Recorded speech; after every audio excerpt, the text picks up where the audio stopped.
মহাসত্তা আল্লাযী বিয়াদিহিল মুলক, যার হাতে সবকিছুর কর্তৃত্ব। আল্লাহ পাক রব্বুল আলামিন বলেন, আমি আল্লাহ পাক রব্বুল আলামিনের কাছে সবকিছুর কর্তৃত্ব, সবকিছুর মালিক। এই জমিনের মধ্যে আল্লাহ পাক রব্বুল আলামিন মানুষকে ক্ষমতা দেন, সাময়িক সময়ের জন্য মানুষকে দেন ক্ষমতা। আল্লাহ পাক রব্বুল আলামিন বান্দারে, আমি তোমাকে জমিনের মধ্যে সাময়িক ক্ষমতা দান করলাম, যে ক্ষমতা পেয়ে তুমি বান্দা ব্যবহার করো কিনা, আমি আল্লাহ চাইলে নিমিষের মধ্যে সেই ক্ষমতা আমি আল্লাহ পাক রব্বুল আলামিনকে নিতে পারি। আল্লাহ পাক মানুষকে বারবার হুঁশিয়ার করেন, বান্দা যখন জমিনের মধ্যে আল্লাহর নাফরমানি করে, বান্দা যখন জমিনের মধ্যে আল্লাহর সঙ্গে নাফরমানি করে যখন সে ক্ষমতার ব্যবহার করে, আল্লাহ পাক অনেক সময় বান্দাকে ছাড় দেন, কিন্তু ছেড়ে দেন না। আল্লাহ বলেন, বান্দারে আমি তোমাকে জমিনের মধ্যে অনেক স্থানে ছাড় দিব, কিন্তু আমি আল্লাহ পাক রব্বুল আলামিন তোমাকে কিন্তু পরিপূর্ণভাবে ছেড়ে দেই নাই। আল্লাহ পাক রব্বুল আলামিন জমিনের মধ্যে মানুষকে পাঠাইলেন, জমিনের মধ্যে মানুষ রঙিন বুড়ির মতো। মানুষ যখন দুনিয়ার মধ্যে আসে, দুনিয়াতে আসে, মানুষ তখন বলে, মানুষ আল্লাহকে বলে যায় খারাপ বলে। আল্লাহ বলেন, বান্দারে কুল্লু নাফসিন যায়িকাতুল মাউত, প্রত্যেক প্রাণীকে মৃত্যুর স্বাদ গ্রহণ করতে হবে।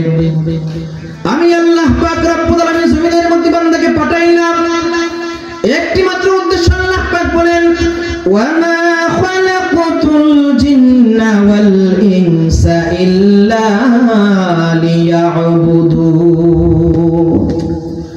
আল্লাহ পাক বলেন, আমি জিন এবং মানব জাতিকে আমি আল্লাহ পাক রব্বুল আলামিন একমাত্র আমি আল্লাহর গোলামের জন্য সৃষ্টি করেছি। আপনি জমিনের মধ্যে আসবেন, জমিনের মধ্যে সে আল্লাহকে ভুলে গেলেন। আল্লাহ বলেন, বান্দারে যখন আমি তোমার সাথে টান দিব, তখন তুমি জমিনের মধ্যে টিকে থাকতে পারবে না। যতই তুমি তোমার মর্দিনে বাহাদুরি দেখাও, জমিনের মধ্যে কত মানুষ বাহাদুরি দেখাইল। ফেরাউন বলেন, নমরুদ বলেন, যত মানুষ জমিনের মধ্যে বাহাদুরি দেখিয়েছে, আল্লাহ পাক তাদেরকে জমিনের মধ্যে চিরকাল রাখেন নাই। যে নমরুদকে মারার জন্য আল্লাহ পাক কিন্তু বনের কোন হিংস্র প্রাণ দিয়ে, হিংস্র কোন প্রাণী দিয়ে আল্লাহ পাক নমরুদকে ধ্বংস করেন নাই। সামান্য একটা পেলাস মশা দিয়া আল্লাহ পাক রব্বুল আলামিন বুঝিয়েছেন, আমার এই ছোট্ট একটি সৃষ্টির কাছে তুমি নমরুদের ক্ষমতা কিছুই না। আল্লাহ পাক ছোট্ট একটি মশা দিয়ে, পেলাস মশা দিয়ে আল্লাহ পাক বুঝিয়েছে যে আমার সামান্য একটি সৃষ্টির কাছে যেই নমরুদের ক্ষমতা ছিল কিছুই না। যখন আল্লাহ পাক রব্বুল আলামিন ওই মশার মাধ্যমে আল্লাহ পাক নমরুদকে জমিন থেকে বিদায় করে দিয়েছেন। যে ফেরাউনকে আল্লাহ পাক রব্বুল আলামিন তো ক্ষমতা দিয়েছেন, ফেরাউনকে আল্লাহ পাক কিন্তু অনেকবার সুযোগ দিয়েছেন, ফেরাউন আল্লাহর রাস্তায় ফিরে আসে কিনা, তেমন ভাবে আল্লাহ পাক কিন্তু বান্দাকে এমন সুযোগ দেন যে বান্দা যখন গুনাহের কাজ করে, বান্দা যখন গুনাহের কাজ করবে, আল্লাহ পাক বান্দাকে বারবার সুযোগ দেন যে বান্দা আল্লাহর রাস্তায় ফিরে আসে কিনা। বিভিন্ন বিপদ দেন, বিভিন্ন রকম পরীক্ষা করে। আল্লাহ পাক বলেন, ওয়ালানাবলুওয়ান্নাকুম বিশাইইন মিনাল খাউফি ওয়াল জু'i ওয়া নাকসিম মিনাল আমওয়ালি ওয়াল আনফুসি ওয়াত সামারাত ওয়া বাশশিরিস সাবিরিন। আল্লাহ পাক রব্বুল আলামিন বান্দাকে পরীক্ষা করবই করব। আমি আল্লাহ মানুষকে কি দিয়ে পরীক্ষা করব? ওয়ালানাবলুওয়ান্নাকুম বিশাইইন মিনাল খাউফি ওয়াল জু', আমি আল্লাহ বান্দাকে ভয় দিয়ে পরীক্ষা করব, খোদা দিয়ে পরীক্ষা করব। বান্দাকে আমি আল্লাহ সম্পদ দিয়ে পরীক্ষা করব, যে বান্দা সেই সম্পদ পেয়ে, বান্দা সন্তান পেয়ে আমি আল্লাহকে ভুলে যায় কিনা, বান্দা বিপদের মধ্যে পড়ে আমি আল্লাহকে ভুলে যায় কিনা, বান্দা বিপদের মধ্যে পড়ে চুরি করে কিনা, ডাকাতি করে কিনা। আল্লাহ পাক বলেন, বান্দারে এই জমিনটা হলো পরীক্ষার হল, যেই ব্যক্তিটা এই পরীক্ষার হলের মধ্যে পাস করতে পারবে, আল্লাহ পাক রব্বুল আলামিন তারাই হচ্ছে সফল কাজ। যখন বিপদ আপদ আসবে, যদি আপনি ওয়াবাশশিরিস সাবিরিন, যদি আপনি সবরকারী হয়ে থাকেন, ধৈর্য ধারণ করেন, তাহলে আল্লাহ পাক আপনাকে সফলতা দান করবেন। সেই জন্য তেমন ভাবে ভাবে আল্লাহ পাক রব্বুল আলামিন ফেরাউনকে ধ্বংস করার আগে অনেক গজব আযাব দিয়েছেন। আল্লাহ পাক রব্বুল আলামিন ফেরাউনকে একবারে ধ্বংস করে দেন নাই। আল্লাহ পাক রব্বুল আলামিন ফেরাউন ধ্বংস করার আগে অনেক গজব দিয়েছে। তার মধ্যে একটি হলো ফেরাউন যখন অত্যাচার নিপীড়ন করতে শুরু করলো মুসা পয়গম্বরের উপর, আল্লাহ পাক রব্বুল আলামিন ফেরাউনকে ধ্বংস করার আগে একটি দুর্ভিক্ষ দিলেন তার রাজ্যের মধ্যে। দুর্ভিক্ষ এমন দুর্ভিক্ষ হয়ে গেল, তারপর রাজ্যের মধ্যে কোনো ফসল নাই, চারদিকে শুধু হাহাকার, মেঘ বৃষ্টি দেখা নাই।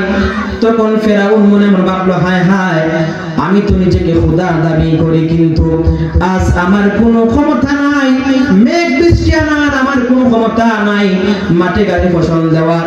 তখন সে সঙ্গে সঙ্গে মুসা নবীকে চলে গেল, ডাক দিয়ে বলল, মুসা, ও মুসা, আমি নিজেকে খোদা দাবি করি, কিন্তু আমি তো খোদা না, আমি হলাম বেহুদা, আমার কোনো ক্ষমতা নাই এই জমিনের মধ্যে মেঘ বৃষ্টি দিয়ে ফসল জমানো। তুমি তোমার মালিককে বলো যেন তোমার মালিক মেঘ বৃষ্টি দিয়া এই জমিনটাকে আবাদ করে দেন, যেন তোমার মালিক মেঘ বৃষ্টি দিয়া এই জমিন থেকে দুর্ভিক্ষ দূর করে দেন। আমি ফেরাউন বললাম, যদি তোমার মালিক এই জমিন থেকে দুর্ভিক্ষ দূর করে দেন, আমি সঙ্গে সঙ্গে তওবা করে ভালো মানুষ হয়ে যাব। মুসা নবী আল্লাহ পাক তখন তার দোয়া কবুল করেন, জমিন থেকে দুর্ভিক্ষ দূর হয়ে গেল। কিন্তু ফেরাউন ভালো হলো না। দেখবেন সমাজের মধ্যে অনেক যখন বিপদ আসে তখন সে আল্লাহকে বেশি বেশি ডাকে, কিন্তু যখন বিপদ দূর হয়ে যায় তখন কিন্তু সে আল্লাহকে ডাকতে পারে না, নামাজ পড়ে রোজা রাখে না। তেমন ভাবে ফেরাউন যখন তার বিপদটা দূর হয়ে গেল, আবার যে সেই হয়ে গেল, আবার নবী অত্যাচার করতে নিপীড়ন করতে শুরু করলো। যখন দুর্ভিক্ষ দূর হয়ে গেল, সব জায়গায় মাঠে ঘাটের ফসল দেখা দিল, আবার ফেরাউন যেই সেই হয়ে গেল। এবার ফেরাউন আবার যখন অত্যাচার নিপীড়ন করতে শুরু করলো, যে আল্লাহ ফসল দিয়েছেন সেই আল্লাহ আবার কিন্তু ধ্বংস করতে পারেন। আল্লাহ পাক রব্বুল আলামিন সঙ্গে সঙ্গে আরেকটি গজব দিলেন, যেই গজবটি হচ্ছে যে বন্যা নামক গজব দিলেন। যেই ফসল ফলেছিল মাঠে ঘাটের মধ্যে, আল্লাহ পাক রব্বুল আলামিন এক বন্যায় সব কিছু ধ্বংস করে দিলেন। এমন বন্যা হলো যে ফেরাউনের সাম্রাজ্যে সব ফসল ধ্বংস হয়ে গেল। আবার সে বুঝলো, হায় হায়, এই জমিনের মধ্যে আমার কোনো ক্ষমতা নাই, আমি যেটা খোদা দাবি করি, কিন্তু আমার কোনো ক্ষমতা নাই যে আমি এই বন্যা দূর করব। তখন সে আবার গেল মুসা নবীর কাছে, গিয়ে বলল, মুসা, এর আগে ভাবছিলাম এবার যদি আল্লাহ পাক, এবার যদি আপনার খোদা আমাকে এই বন্যা নামক গজব থেকে মুক্তি দান করেন, আমি ফেরাউনের আমি ভালো মানুষ হয়ে যাব। তখন মুসা নবী আবার দোয়া করলেন, আল্লাহকে দোয়া করার পর আল্লাহ পাক তার দোয়া কবুল করেন। এবারে আল্লাহ পাক রব্বুল আলামিন যখন মুসা নবীর দোয়া কবুল করেন, ফেরাউন আবার যে সেই হয়ে গেল। যখন বন্যা দূর হয়ে গেল, ফেরাউন আবার যে সেই হয়ে গেল, আবার সে নিজেকে খোদা দাবি করলো, সে আবার নিজেকে মুসা নবীর অত্যাচার করতে শুরু করলো। এবার দ্বিতীয় নম্বরে আল্লাহ পাক রব্বুল আলামিন একটি গজব, পঙ্গপাল নামে গজব। যেই পঙ্গপাল একটি পোকা, যেই পঙ্গপাল গুলো এসে ফেরাউনের সাম্রাজ্যের সকল ফসলগুলো খেয়ে ফেললো। তার সাম্রাজ্যের সব ফসল, মাঠে ঘাটে যত ফার্নিচার আছে বাড়ির মধ্যে সব খেয়ে ফেললো, কোনো বিক্রি করার বাকি রইল না। এবার ফেরাউন বুঝলো, কারবার, হায় হায়, এবার যদি মুসা আমাদের না দেয় তাহলে আবার আমার এই সাম্রাজ্য শেষ হয়ে যাবে। সে আবার দৌড় দিল মুসা নবীর কাছে, ডাক দিয়া বলল, মুসা, আগে অনেকবার ভুল করেছি, এবার যদি তোমার আল্লাহ পাক আমাকে এই পঙ্গপালের গজব থেকে মুক্তি দান করেন, তাহলে আমি ফেরাউন বললাম, আমি ফেরাউন সঙ্গে সঙ্গে তওবা করে ভালো হয়ে যাব। এবার মুসা পয়গম্বর আল্লাহ পাক দরবারে দোয়া করলেন, আল্লাহ পাক সঙ্গে সঙ্গে তার দোয়া কবুল করলেন। আল্লাহ পাক রব্বুল আলামিন ওই ফেরাউনকে পঙ্গপালের গজব থেকে মুক্তি দিলেন। যখন আল্লাহ পাক রব্বুল আলামিন পঙ্গপালের গজব থেকে মুক্তি দিলেন, মুক্তি দেওয়ার পর যখন আবার সবকিছু ঠিক হয়ে গেল, আবার দাবি করলো, আবার মুসা নবীর উপর অত্যাচার নিপীড়ন করতে শুরু করলো। দেখবেন যে যার যে খাসলত তা কিন্তু সহজে দূর হয় না। তেমন হয় ফেরাউন যখন বিপদ আসে তখন যে মুসা নবীর কাছে যায়, আবার যখন তার বিপদ শেষ হয়ে যায় সে আবার যে সে হয়ে যায়। এবারে যখন তৃতীয় নম্বরে পঙ্গপাল দিলেন, পঙ্গতে আল্লাহ পাক মুক্তি দিলেন। 4 নম্বরে আল্লাহ পাক আরেকটি গজব দিলেন, সেটি হচ্ছে উকুন নামক গজব। কিসের গজব? উকুনের গজব দিলেন। উকুনের গজব হয় কি করে? আল্লাহ পাক রব্বুল আলামিন এমন উকুন দান করলেন, সারাটা রাজ্যের মধ্যে এমন উকুন দেখা দিল, ফেরাউনের শরীরের মধ্যে কামড়া কামড়ি করতে শুরু করলো, সব জায়গায় উকুন আর উকুন। এমন উকুন আল্লাহ পাক রব্বুল আলামিন দিলেন, উকুনের সেই কামড় সহ্য করতে না পেরে আবার সে চলে গেল মুসা নবীর কাছে। ডাক দিয়ে বললেন, পয়গম্বর মুসা, আগে অনেকবার এসেছি মুসা, এবার যদি তোমার আল্লাহ আমাকে উকুনের গজব থেকে মুক্তি দান করেন তাহলে আমি ফেরাউন করে দেব, আমি সঙ্গে সঙ্গে ভালো মানুষ হয়ে যাব। এবারে মুসা নবী আবার আল্লাহ পাকের কাছে দোয়া করলেন, আবার আল্লাহ পাক দোয়া কবুল করলেন। এবার আল্লাহ তাকে উকুন নামক গজব থেকে মুক্তি দান করলেন। যখন সে উকুন নামক গজব থেকে মুক্তি পেয়ে গেল, আবার ফেরাউন যেই সেই হয়ে গেল, যেই লাউ সে খতম হয়ে গেল। এবারে আল্লাহ পাক রব্বুল আলামিন 5 নম্বরে ফেরাউনের রাজ্যের মধ্যে গজব হচ্ছে ব্যঙ্গের গজব দিলেন। ব্যঙ্গের গজব এমন গজব যে রাজ্যের মধ্যে এমন ব্যঙ্গ আল্লাহ পাক দিলেন, যে জায়গার মধ্যে ফেরাউন যায় সে জায়গার মধ্যে ব্যঙ্গের বড় বড় স্তূপ হয়ে যায়। ঠিক মতো ঘুমাতে পারে না, ব্যঙ্গের লাফালাফি অতিষ্ঠ হয়ে গেল ফেরাউন। আবার গেল মুসা নবীর কাছে, ডাক দিয়ে বলল, মুসা, আগে অনেকবার আসলাম, এবার তোমার মালিককে বলো যে তোমার মালিক আমাকে এই ব্যঙ্গের গজব থেকে মুক্তি দান করে আমি ফেরাউন ভালো মানুষ হয়ে যাব। এবারে আবার মুসা পয়গম্বর আল্লাহ পাকের কাছে দোয়া করলেন, আল্লাহ পাক তার দোয়া কবুল করলেন। তাকে আল্লাহ পাক রব্বুল আলামিন সেই ব্যঙ্গের গজব থেকে মুক্তি দিলেন। কিন্তু যখনই আল্লাহ পাক রব্বুল আলামিন সেই ব্যঙ্গের গজব থেকে মুক্তি দিলেন, তখন কিন্তু ফেরাউন আবার যে সেই হয়ে গেল, আবার সে নবীর অত্যাচার করতে শুরু করলো, নিপীড়ন করতে শুরু করলো। এবারে 6 নম্বরে আল্লাহ পাক রব্বুল আলামিন একটা গজব হচ্ছে রক্তের গজব দিলেন। এমন রক্ত ফেরাউন যে জায়গার মধ্যে যায় নীল নদের পানি রক্ত হয়ে গেল, আসবাবপত্রের মধ্যে সব জায়গায় রক্ত আর রক্ত। এবারে ফেরাউন আবার গেল মুসা নবীর কাছে, ডাক দিয়া বলল, মুসা, আর আগে অনেকবার এসেছি, এবার যদি তোমার আল্লাহ আমাকে রক্তের গজব থেকে মুক্তি দান করেন তাহলে আমি ফেরাউন অবশ্যই ভালো মানুষ হয়ে যাব। রক্তের গজব হচ্ছে যে জায়গার মধ্যে ফেরাউন যায়, আসবাবপত্র খেতে যায়, যখন সে নীল নদের মধ্যে যায় সব জায়গায় রক্ত আর রক্ত, পানির কোনো দেখা নাই। তখন ফেরাউন বলল, হায় হায়, আমার কোনো ক্ষমতা নাই যে এই সমস্যা দূর করার। সে মুসা নবীর কাছে গেল, গিয়ে বলল, মুসা, আমার তো কোনো ক্ষমতা নাই, আমি তো খুদা না, আমি নিজেকে খুদা দাবি করি কিন্তু আমি বললাম বেহুদা, আমার কোনো ক্ষমতা নাই, তুমি তোমার মালিককে বলো যেন তিনি আমাকে রক্তের গজব থেকে মুক্তি দান করেন। 6 নম্বরে যখন আল্লাহ পাক এই রক্তের গজব দিলেন, আল্লাহ পাক তাকে রক্তের গজব থেকে মুক্তি দান করলেন। তারপরে আল্লাহ পাক রব্বুল আলামিন আরেকটি গজব, যখন সে রক্তের গজব থেকে মুক্তি পেয়ে গেল তখনই আল্লাহ পাক দিলেন হচ্ছে একটা প্লেগ নামক মহামারী দিলেন। যখন সে আবার যে সে হয়ে গেল, আল্লাহ পাক দিলেন প্লেগ নামক মহামারী। দেখবেন আমাদের দেশে এই বিশ্বের মধ্যে একটি মহামারী হয়েছিল, করোনা নামক মহামারী। যে মহামারীর কারণে কত মানুষ মারা গিয়েছে, কত মানুষের আতঙ্ক ঢুকে গিয়েছে। তেমন ভাবে যখন জমিনের মধ্যে দেখবেন, যখনই দেখবেন যে জমিনের মধ্যে বিভিন্ন রকমের ঘূর্ণিঝড় হয়, ভূমিকম্প হয়, প্রাকৃতিক দুর্যোগ হয়, বেশি বেশি মহামারী আসে, বুঝতে হবে জমিনের মধ্যে আল্লাহর কাছ থেকে মানুষ দূরে চলে গিয়েছে, আল্লাহর নাফরমানি বেড়ে গিয়েছে। যখন জমির মধ্যে গুনাহের কাজ বেড়ে যায় তখনই আল্লাহ পাক কিন্তু এরকম গজব দান করেন। তেমন ভাবে আল্লাহ পাক ফেরাউনের সময়ে, মুসা নবীর সময়ে ওই ফেরাউন রাজ্যের মধ্যে আল্লাহ একটি মহামারী ছিল, হচ্ছে প্লেগ নামক মহামারী।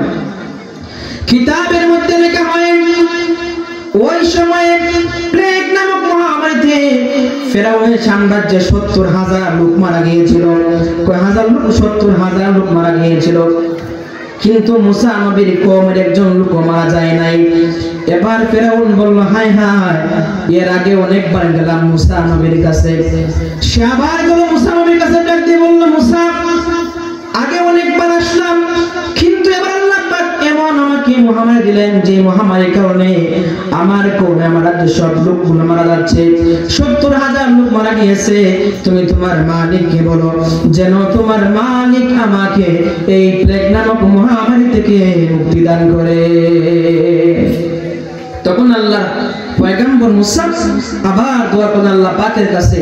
আল্লাহ পাক তার দোয়া কবুল করলেন, তাকে প্লেগ নামক মহামারী থেকে মুক্তি দিলেন। কিন্তু যখন মুক্ত হয়ে গেল, আবার যে সে হয়ে গেল, আবার সে বনি ইসরাইলের উপর অত্যাচার করতে শুরু করলো, নিপীড়ন করতে শুরু করলো।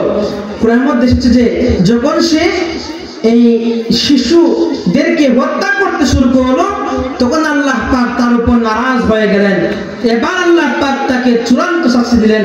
আল্লাহ পাক রব্বুল আলামিন কোরআনের মধ্যে সেই ঘটনা উল্লেখ করেছেন যে নীল নদের মধ্যে ডুবিয়ে আল্লাহ পাক রব্বুল আলামিন ফেরাউনকে এই জমিন থেকে চিরতরে ধ্বংস করে দিয়েছেন। আল্লাহ পাক রব্বুল আলামিন যখন ফেরাউনকে এই প্লেগ নামক মহামারী থেকে মুক্তি দিলেন, কিন্তু ফেরাউন যখন আবার যেই সেই হয়ে গেল, আবার ফেরাউন যখন অত্যাচার করতে শুরু করলো, নিপীড়ন করতে শুরু করলো, আল্লাহ পাক রব্বুল আলামিন ফেরাউনকে একবারে নিশ্চিহ্ন করে দেওয়ার জন্য নীল নদীতে নিলেন। নীল নদীর দিকে যখন গেলেন মুসা আলাইহিস সালাম, মুসা পয়গম্বরকে আল্লাহ পাক রব্বুল আলামিন তার কুদরতি লাঠির মাধ্যমে রাস্তা তৈরি করে দিয়ে নীল নদ পার করে নিলেন। কিন্তু যখন ফেরাউন যখন মুসা নবীকে দাওয়া করতে যাবে, তখনই আল্লাহ পাক রব্বুল আলামিন পানির সঙ্গে সাত দলমল সঙ্গে ধ্বংস করে দিয়েছেন। অনেক লম্বা আমি সংক্ষিপ্ত করে বলতেছি, সময় হতে সংক্ষিপ্ততার জন্য। এবার আল্লাহ পাক রব্বুল আলামিন ফেরাউনকে যখন ধ্বংস করে দিলেন, পানি দিয়ে চুপিয়ে মারলেন। কিন্তু আল্লাহ পাক বলেন, জগতের মানুষ শুনে নাও, শুনে নাও, আমি এই ফেরাউনকে ধ্বংস করলাম, কিন্তু ফেরাউনের লাশটা আমি কিয়ামত পর্যন্ত সুখী বানায় রাখবো। কারণ হলো যাতে মানুষগুলো শিক্ষা গ্রহণ করতে পারে। আমি আল্লাহ পাকের সঙ্গে নাফরমানি করলে আমি আল্লাহর সঙ্গে, আমার আম্বিয়া কেরামের সঙ্গে, আমার বন্ধুর সঙ্গে যারা নাফরমানি করবে, যারা তুতা করবে, আমি আল্লাহদের কি অবস্থা করি, যাতে কিয়ামত পর্যন্ত দুনিয়ার মানুষগুলো শিক্ষা গ্রহণ করতে পারে। সেই জন্য শিক্ষা গ্রহণ করার জন্য আল্লাহ পাক রব্বুল আলামিন ফেরাউনের লাশটাকে এখন পর্যন্ত সুখী বানায়া রেখেছে। মিশরের মধ্যে কোন ফেরাউনের লাশ আছে যেটার মধ্যে কিয়ামত থাকবে, মানুষ যেন শিক্ষা গ্রহণ করতে পারে যে আল্লাহর সঙ্গে যারা এরূপ আচরণ করবে, যারা অত্যাচার করবে, নিপীড়ন প্রজন্মের মধ্যে ক্ষমতার ব্যবহার করবে, আল্লাহ আমাদের কি অবস্থা করেন তার নিদর্শন আল্লাহ পাক এখন পর্যন্ত রেখেছে। তো মুহতারাম হাজিরিন, বলতেছিলাম যে আল্লাহ পাক রব্বুল আলামিন মানুষকে এই জমিনের মধ্যে সাময়িক ক্ষমতা দেন, মানুষকে পরীক্ষা করেন। অতীতে যত বাদশা বলেন, যত শাসক বলেন, যারা জমিনের মধ্যে অত্যাচার করেছে, নিপীড়ন করেছে, সমস্ত অত্যাচার নিপীড়নের ফল সে একদিন না একদিন ভোগ করেছে। হয়তো বা আল্লাহ পাক আপনাকে সাময়িক ক্ষমতা দেন, কিন্তু বান্দা তুমি সেই সাময়িক ক্ষমতা পেয়ে তুমি আল্লাহকে ভুলে যাইবা না। তুমি যদি সাময়িক ক্ষমতা পেয়ে আল্লাহকে ভুলে যাও, তাহলে আল্লাহ পাক আপনাকে ছাড় দিবেন। দেখবেন যে হয়তোবা যে মানুষটা সম্পদ বেশি, যে মানুষটা ক্ষমতা বেশি, হয়তোবা সে জমিনের মধ্যে অনেক সময় সে কি করবে, সে তার ক্ষমতা খাটিয়ে অনেক কিছু আদায় করে নেবে, কিন্তু আল্লাহ পাক যখন তাকে ধরবেন তখন আর ছাড়বেন না। আল্লাহ পাক বলেন, আমি ধরি, কিন্তু যখন ধরি না, আমি আল্লাহ তাকে ধরলে কিন্তু আমি আল্লাহ তাকে ছাড়ি পারি না। তো মুহতারাম হাজিরিন, আমরা এখান থেকে কি বুঝতে পারলাম, শিক্ষা গ্রহণ করতে পারলাম যে আমরা জমিনের মধ্যে চলাফেরা করব, অহংকার মুক্ত আমরা জীবন যাপন করব।